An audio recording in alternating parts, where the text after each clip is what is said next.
Menjadi jaksa di wilayah yang kental dengan nilai-nilai adat bukanlah tugas yang mudah.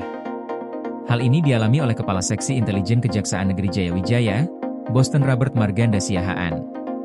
Di wilayah yang syarat dengan budaya dan struktur adat yang kuat, seorang jaksa dituntut tidak hanya menjadi penegak hukum, tetapi juga penjaga keseimbangan antara hukum negara dan hukum adat yang hidup di tengah masyarakat.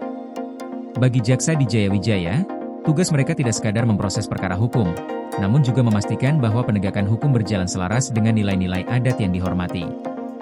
Boston mengaku, sejak pertama kali bertugas di Jayawijaya, ia berusaha untuk memahami kehidupan masyarakat dan nilai-nilai adat yang berlaku. Ia melihat bahwa hukum adat masih memiliki posisi penting di Papua Pegunungan, khususnya di Jayawijaya. Menurut Boston, keberadaan hukum adat bukanlah penghalang bagi hukum nasional. Sebaliknya, keduanya dapat saling melengkapi.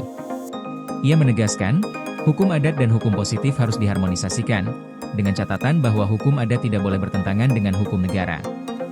Boston menjelaskan, pendekatan yang dilakukan pihak kejaksaan selama ini bersifat persuasif dan edukatif. Tujuannya agar masyarakat memahami dan menerima keberadaan hukum nasional sebagai bagian dari sistem keadilan yang lebih luas.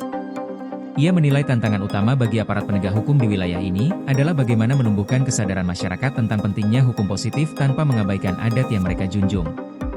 Sementara itu, Kepala Kejaksaan Negeri Jayawijaya, Sunandar Pramono, mengakui bahwa dalam praktiknya masih banyak perkara yang diselesaikan melalui mekanisme adat. Bentuknya bisa berupa pembayaran denda, mediasi antar keluarga, atau ritual adat seperti upacara bakar batu. Dalam beberapa kasus, masyarakat bahkan menjalani dua bentuk sanksi sekaligus, dari negara dan dari adat. Sunandar menegaskan, jaksa tidak menutup mata terhadap proses penyelesaian secara adat. Namun, kehadiran jaksa di sana adalah untuk memastikan bahwa keadilan tetap ditegakkan dan tidak ada pihak yang dirugikan.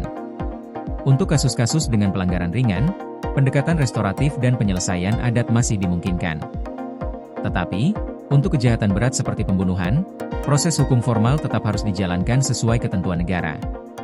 Melalui pendekatan yang bijak antara penegakan hukum negara dan penghormatan terhadap adat, jaksa di Jayawijaya berupaya menghadirkan keadilan yang lebih manusiawi dan kontekstual bagi masyarakat Papua. Program kerjasama antara Detikkom dan Kejaksaan Agung ini menyoroti kisah nyata para jaksa inspiratif di seluruh Indonesia, yang tidak hanya menegakkan hukum, tetapi juga menjadi jembatan sosial bagi masyarakat di wilayahnya. Program ini diharapkan membuka wawasan publik mengenai pentingnya peran kejaksaan dalam pembangunan dan penegakan supremasi hukum di Indonesia. Koordinasi PLN dengan TNGL jelang Hari Kesaktian Pancasila, listrik terbangun, alam tetap lestari. Panen perdana garam Aceh. PLN hadirkan energi untuk UMKM di momen menyambut Hari Kesaktian Pancasila.